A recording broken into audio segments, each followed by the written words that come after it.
OH cinema நேயர்களுக்கு வணக்கம். ஒரு குழந்தை நட்சத்திரத்தை மைய கதாபாத்திரமாக வச்சு 100 நாள் ஓடிருக்கு ஒரு படம். நான் ஏற்கனவே இதே சீரீஸில் வேற ஒரு படத்தை பற்றியும் பேசியிருக்கேன். பெண் குழந்தையை மையமாக வைத்து ஒரு திரைப்படம் எடுக்கப்பட்டு 100 days ஓடி அப்படின்றது. அது குழந்தைக்காக. இதே மாதிரி இன்னொரு திரைப்படமும் பெண் குழந்தையை மைய கதாபாத்திரமாக வைத்து எடுக்கப்பட்டு 100 நாட்களை தாண்டி ஓடி மிகப்பெரிய சாதனையை புரிந்திருக்கிறது. இப்படிப்பட்ட ஒரு காரியம் 1969 நடந்திருக்கு. 1969 ஒரு கருப்பு வெள்ளை திரைப்படம். இப்போ நீங்கள் நல்லா யோசிச்சு பாருங்கள். இப்போ இருக்கக்கூடிய ஜெனரேஷன் நீங்கள் இப்படியெல்லாம் அந்த காலத்தில் நடந்திருக்கா? எப்படிங்க அது? மிகப்பெரிய நட்சத்திரங்களே இல்லாமல், மிகப்பெரிய கதாநாயகர்கள் இல்லாமல், மிகப்பெரிய ஹீரோயின்ஸ் எல்லாம் இல்லாமல், ஒரு சைல்டு ஆர்டிஸ்ட்டை சென்ட்ரல் ஃபிகராக வச்சு ஒரு படத்தை எடுத்து அந்த படம் 100 நாள் ஓடி இருக்குன்னா சும்மா நினச்சி கூட பார்க்க முடியாது மெட்ராச்சா. இப்படிலாம் உண்மையாகவே அந்த காலத்தில் நடந்திருக்கா அப்படின்ற மாதிரி நீங்கள் நினைக்கிறீங்களா? ஆமாம், உண்மையாகவே நடந்திருக்கு. நடந்த விஷயத்தை நான் இப்போ சொல்கிறேன். அது நீங்கள் எந்த திரைப்படம் அப்படின்ற மாதிரி உங்கள் மனசுக்குள்ள அப்படி அந்த கேள்வி எழுந்துக்கிட்டே இருக்குல்ல, அந்த திரைப்படத்தினுடைய பேர் கண்ணே பாப்பா.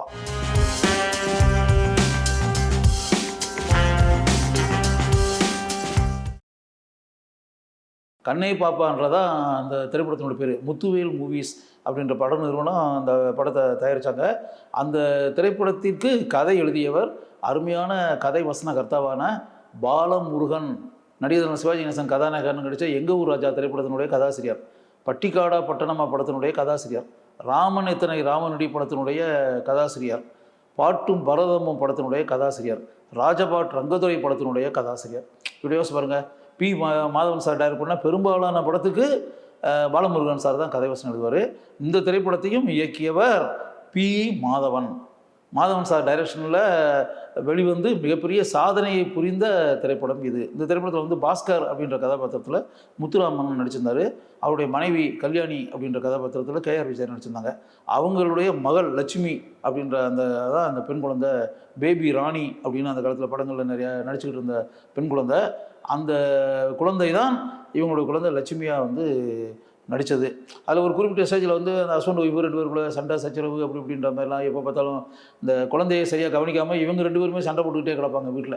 அப்படிலாம் பல பிரச்சனைகளாகி ஒரு குறிப்பிட்ட ஸ்டேஜில் அந்த அப்பா அம்மா விட்டு அந்த குழந்தை பிரிஞ்சு அப்படி இப்படின்ற மாதிரி ஒரு சூழ்நிலை அந்த குழந்தை அப்படியே ரோட்டில் அனாதையாக சுற்றிக்கிட்டு அப்படின்ற மாதிரி ஒரு நிலைமை வந்துடும். அப்படி வரும்போது நல்லா யோசிச்சு பாருங்கள். ஒரு படம் ஃபுல்லாகவே கம்ப்ளீட்டாக இது கிட்டத்தட்ட நம்ம கரெக்டாக சொல்கிறதுனா இதை ஒரு ரோடு மூவின்னு கூட சொல்லலாம். இப்போ நம்ம ரோட் மூவி, ரோட்லேயே தெருவுலையே அப்படியே கிளஞ்சிக்கிட்டுலாம் சொல்கிறோம்ல, கிட்டத்தட்ட அந்த காலத்துலேயும் இந்த பேட்டர்னில் இப்படி ஒரு படத்தை பண்ணி வச்சுருக்காங்க. அப்படி அந்த குழந்தை ரோடோட அலைஞ்சிக்கிட்டு அப்படி இப்படின்னு வரும்போது ஆட்டோமேட்டிக்காக ஒரு சேரி பகுதின்னு இருக்குல்ல, அந்த மாதிரி குடிசைகள் இருக்கக்கூடிய ஒரு பகுதிக்கு அங்கே கண் பார்வை தெரியாத ஒரு கதாபாத்திரம். அந்த கதாபாத்திரத்தை கண்ணையா அப்படின்ற ஒரு கதாபாத்திரம். அந்த கதாபாத்திரத்தை நினச்சது JP சந்திரபாபு. அவர் கண் பார்வை தெரியாத ஒரு பிச்சைக்காரன் பெகர் கதாபாத்திரம். அந்த ஏரியாவுக்கு இந்த குழந்தை சேர்ந்துடும். சேர்ந்த பிறகு அங்கே என்ன நடக்கும்னா, அப்போ தமிழ்நாடு கவர்மெண்ட் லாட்ரி டிக்கெட்டு நடத்திக்கிட்டு இருந்தாங்க. அப்போ நம்ம பேரறிஞர் அண்ணா தமிழகத்தினுடைய முதலமைச்சராக தமிழ்நாடு கவர்மெண்ட் லாட்டரி அப்படின்றது அந்த காலத்தில் ரொம்ப famous. Tamil Nadu government lottery ticket இதாகிட்டு இருக்கோம். இப்போ சரக்கு விற்றுக்கிட்டு இருக்காங்க இல்லை, டாஸ்மாக். இந்த பேட்டர்னில் அந்த காலத்தில் தமிழக அரசாங்கம் லாட்ரி நடத்துச்சு. லாட்ரி நடத்துதுன்னா எப்படின்னா, இப்போ உதாரணத்துக்கு தினத்தஞ்சு பேப்பர் மாதிரி நாளிதழ்கள் இருக்குல்ல, அவங்க இன்றைக்கி இப்போ நாளைக்கு லாட்ரி டிக்கெட் குழுக்கள்னு வச்சுங்க, மாதத்துக்கு ஒரு தடவை கொடுக்குவாங்க. அப்படின்னா தமிழக அரசு லாட்டரி நாளை குழுக்கள் அப்படின்னு போட்டு மொதல் பக்கத்தில் 8 காலத்தில் செய்தி வரும். அந்த குழுக்கிற அன்னைக்கு இன்று குழுக்கள்னு போட்டு ஒரு செய்தி வரும். அது பிறகு அதில் லட்சாதிபதின்னு இருக்குல்ல, முதல் பரிசு அப்படிங்கும்போது அந்த காலத்தில் ஒரு 1 லட்சம் அப்படிலாம் கொடுப்பாங்க.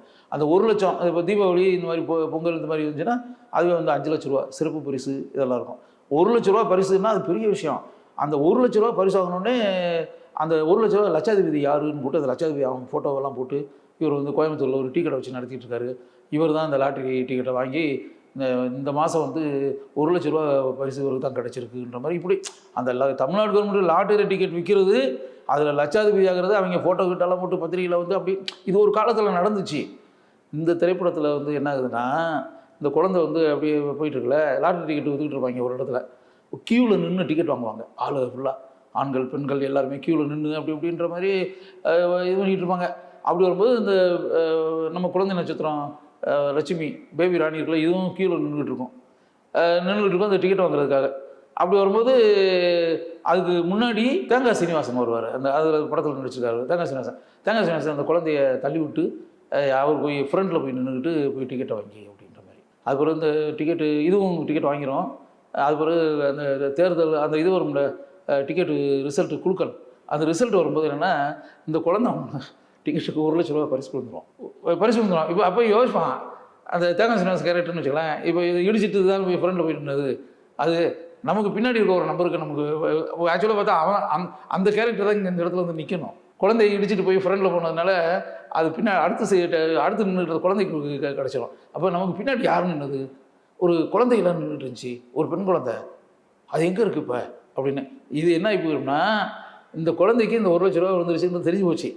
அதுக்கு பிறகு படம் ஃபுல்லாகவே, அதாவது இந்த செகண்ட் ஹாஃப் ஃபுல்லாகவே 50% ஆஃப் த மூவி இருக்குல்ல, ஃபுல்லாகவே இந்த டிக்கெட்டை எப்படியாவது குழந்தைகிட்ட வந்து பறிக்கணும், ஆட்டையை போடணும், அதை பறிச்சுட்டு போய் பிடிக்கிட்டு போய் நம்ம பணத்தை வாங்கிடணும் அப்படின்றதுக்காக இந்த படத்தில் வரக்கூடிய அனைத்து கதாபாத்திரங்களுமே மனோரமாவிலேருந்து, மனோரமா வந்து ஒரு ரூபா அப்படின்ற ஒரு கேரக்டரில் மனோரமா நடிச்சிருக்கோம். அது பிறகு அந்த காலத்தில் வந்து CK சரஸ்வதின்னு ஒரு அம்மா இருப்பாங்க, இந்த படமா பசமா படத்தில் கொடூரமான மாமியார் ஆகிறவங்கள அந்த அம்மா CK சரஸ்வதி, ரமா பிரபா, பிறகு சுருளிராஜன், தேங்காய் சீனிவாசன், இந்த கதாபாத்திரங்கள் ஃபுல்லாக VK ராமசாமி, டோட்டலாக அந்த படத்தில் வரக்கூடிய அனைத்து கதாபாத்திரங்களுமே இந்த குழந்தைய எப்படியாவது பிடிக்கணும், குழந்தைகிட்ட இருக்கக்கூடிய டிக்கெட்டை எப்படியாவது பிடுங்கணும், அந்த பிடிங்கிட்டு போய் நம்ம இதில் கொடுத்து போய் இந்த பரிசை வாங்கிடணும், ₹1,00,000 அமௌண்ட்டை வந்து இப்போ வாங்கிடணும் நம்ம அப்படின்னு சொல்லி இது இந்த பல பேரும் நம்மகிட்ட வந்து இந்த டிக்கெட்டை அபகரிக்க ட்ரை பண்ணுறாங்கன்னு சொன்னாலும் இந்த குழந்தை வந்து டிமிக்கி கொடுத்துக்கிட்டு ஒவ்வொருத்தரும் அந்த குழந்தை எப்படி தப்பிக்குதுன்னு தான்.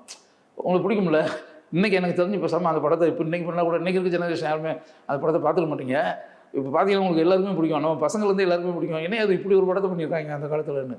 ஃபுல்லாக அந்த குழந்தைய விரட்டிக்கிட்டு போகிறது அங்கே சேசிங்கு, ஃபுல்லாக வேறு பாட்டன்லாம் சேசிங் இருக்கும். மனோரமாலாம் பயங்கரமாக விரட்டும், கம்ப்ளீட்டாக ரிக்ஷாவில் உட்காந்துக்கிட்டு இப்படிலாம் போவோம். அந்த குழந்தை டிமிக்கி கொடுத்துட்டு எப்படியெல்லாம் ஒவ்வொருத்தட்டையும் யார்கிட்டையுமே சிக்காமல் தப்பிச்சு தப்பிச்சு தப்பிச்சு தப்பிச்சு தப்பிச்சு தப்பிச்சு அப்படி போய் படத்தை அது வரக்கிறதுலே நல்ல கேரக்டர் JP சந்திரபாபு அப்படின்னு அந்த பிளைண்ட் கேரக்டர் இருக்குல்ல, கண் பார்வை தெரியாத அந்த பிச்சைக்காரன் ரோல் இருக்குல்ல, அது ஒன்று தான் அருமையான ரோல், சூப்பர் கேரக்டர். அது ஒன்று தான் பாசிட்டிவான நல்ல ரோல் அப்படி வச்சுங்களேன். பாக்கி எல்லாமே வழக்கமாக வந்து தகுடு பண்ணக்கூடிய கேரக்டர், திருமுழு பண்ணக்கூடிய கேரக்டர்கள் தான் அவ்வளவுமே அப்படின்னு சொல்லிட்டு படத்தினுடைய கிளைமேக்ஸில் இதெல்லாம் தாண்டி அந்த குழந்தை எல்லா இடத்துல இருந்து எப்படி தப்பிக்குது இதெல்லாம் வந்து அதில் வந்து இன்னும் சொல்ல போனால் அதில் மனோரமா இவங்க வந்து விஜயகுமாரி கூட நடிச்சிருப்பாங்க, அருமையான ரோல். ஒரு கிறிஸ்டின் கேரக்டர் மார்கரெட் அப்படின்னு சொல்லிட்டு, அவங்க கணவனாக வந்து MN நம்பியார் போலீஸ் இன்ஸ்பெக்டர் வருவார், நல்ல பாசிட்டிவ் ரோல் வரும் அப்படின்னு சொல்லிட்டு இப்படியெல்லாம் வந்து படத்தில் கிளைமேக்ஸில் வந்து அவங்க அப்பா அம்மாவும் கூட வந்து போலீஸ் டிபார்ட்மெண்ட்லேயே அப்பா அம்மாவுக்கு அட்வைஸ் பண்ணி ஒழுங்காக குழந்தையெல்லாம் எப்படி வளர்க்குறதுன்னு பாருங்கள், அவங்க குழந்தை இப்படிலாம் ரோடு வளைஞ்சிட்டு தெரு வளைஞ்சிட்டு இப்படிலாம் கஷ்டப்பட்டுக்கிட்டு இப்படிலாம் தேவையா, அதெல்லாம் புரிஞ்சுக்க வேண்டாமா? பெற்றோர் சொன்னால் குழந்தைய வந்து நல்லா வளர்க்கணும், குழந்தைய நல்லா பார்த்துக்கணும், பாதுகாப்பாக பார்த்துக்கணும், தெரியுதா அப்படின்லாம் காவல்துறையை வந்து அட்வைஸ் எல்லாம் பண்ணி குழந்தைய வந்து அந்த அப்பா அம்மாட்ட ஒப்படைச்சி அப்படின்றாயே அந்த குழந்தைக்கு அந்த ₹1,00,000 இதை இது பண்ணி அதில் இது பண்ணி வச்சு அந்த அமௌண்ட்டை வந்து அந்த கண் பார்வை தெரியாத JP சந்திரபாபுக்கு கொடுத்துன்ற பட்டம் நல்லா பியூட்டிஃபுல்லாக நான் ஃபினிஷ் பண்ணி நல்லா பண்ணியிருப்பாங்க. நல்ல கதை, நல்ல அருமையான இது, கலகலப்பான ஒரு படம் அப்படி வச்சுங்களேன். அந்த குழந்தைய வச்சு பேஸ் பண்ணி ஒரு படத்தை பண்ணியிருந்தாங்கன்னா எப்படி இருக்கும்? படம் ரொம்ப நல்லா ஜாலியாக நல்லா அருமையாக பண்ணி அதில் தான் கண்ணே பாப்பா என் கனிமுத்து பாப்பா கண்ணே பாப்பா அது அப்படி ஒரு பாட்டு இருக்குல்ல, அதெல்லாம் அந்த காலத்தில் P. சுசீலாம்மா பாடி சூப்பர் ஹிட் பாட்டு, பெரிய லெவலில் வெற்றி பெற்ற பாட்டு. அதில் பிறகு இன்னொரு பாட்டு கூட இருக்கும், அதில் வந்து ஹாப்பி ஹாப்பி கிறிஸ்மஸ் மேரி மேரி கிறிஸ்மஸ் அப்படின்னு ஒரு பாட்டு இருக்கும். ஒரு கிறிஸ்டியன் இது ஒரு கிறிஸ்மஸை கொண்டாடுறது மாதிரி விஜயகுமாரி அந்த கதாபாத்திரம் வந்து அப்படியே இதாகி நல்ல அருமையான பாட்டு. அந்த காலத்தில் இதெல்லாம் சூப்பர் ஹிட் பாட்டு. பிறகு குற்றாலத்தில் ஒரு சாங் இருக்கும், முத்துராமன் கயிறு வச்சு தென்றலில் ஆடை பின்ன தேனறிவி மேனி பின்ன அன்று நான் குற்றாலத்தில் ஆசையாய் குளித்திருந்தேன் அங்கமெல்லாம் நனைந்திருந்தேன் அப்படின்னு ஒரு பாட்டு இருக்கும். அதெல்லாம் அந்த காலத்தில் ரொம்ப பெரிய லெவலில் ஹிட்டான பாட்டு அப்படின்ற மாதிரி வச்சுக்கோங்களேன். இந்த திரைப்படத்தில் இடம்பெற்ற அனைத்து பாடல்களுமே எழுதியவர் கவியரசு கண்ணதாசன். இந்த திரைப்படத்திற்கு மிக அருமையாக இசையமைத்திருந்தவர் மெல்லிசை மன்னர் MS விஸ்வநாதன். அதனால் ஒரு குழந்தையை மட்டுமே மைய கேரக்டராக வச்சு ஒரு கலகலப்பான கதையை பாலமுருகன் எழுதி அந்த திரைப்படத்தை வந்து சிறிது கூட சோர்வு உண்டாகாத அளவிற்கு மிக அருமையான காட்சிகளை அமைத்து P. மாதவன் அந்த திரைப்படத்தை இயக்கி அந்த திரைப்படம் வந்து 100 நாட்கள் ஓடி சாதனை புரிந்து அப்படின்ற மாதிரி எல்லாமே படத்தில் இருக்கக்கூடிய எல்லா ஆர்டிஸ்டுமே ரொம்ப எக்ஸ்ட்ரானரியாக நடிச்சிருந்தாங்க. அந்த ஆண்டு தமிழக அரசாங்கத்தினுடைய விருது அப்படின்ற ஒரு விஷயம் இல்லையா, அதில் வந்து சிறந்த குழந்தை நட்சத்திரத்திற்கான விருது பேபி ராணிக்கு இந்த திரைப்படத்திற்காக வழங்கப்பட்டது அப்படின்னு சொல்லிட்டு. அதனால் வந்து 1969 ஒரு பெண் குழந்தையை மையமாக வைத்து எடுக்கப்பட்ட ஒரு திரைப்படம் 100 டேஸ் கோடி சாதனை விருது. அந்த குழந்தைக்கு தமிழக சங்கத்தினுடைய சிறந்த குழந்தை நட்சத்திரத்துக்கான விருது கூட கிடைச்சிருக்கு அப்படின்ற அந்த தகவல் இருக்குல்ல, அதையெல்லாம் நீங்கள் தெரிந்து கொள்ள வேண்டும் அப்படின்றதுக்காக தான் இந்த விஷயங்களையே இங்கு நான் கூறுகிறேன். இந்த வீடியோ உங்களுக்கு பிடிச்சிருந்தா லைக் பண்ணுங்க, ஷேர் பண்ணுங்க, கமெண்ட் பண்ணுங்க. மறக்காம OH சினிமா சேனலுக்கு சப்ஸ்கிரைப் பண்ணுங்க.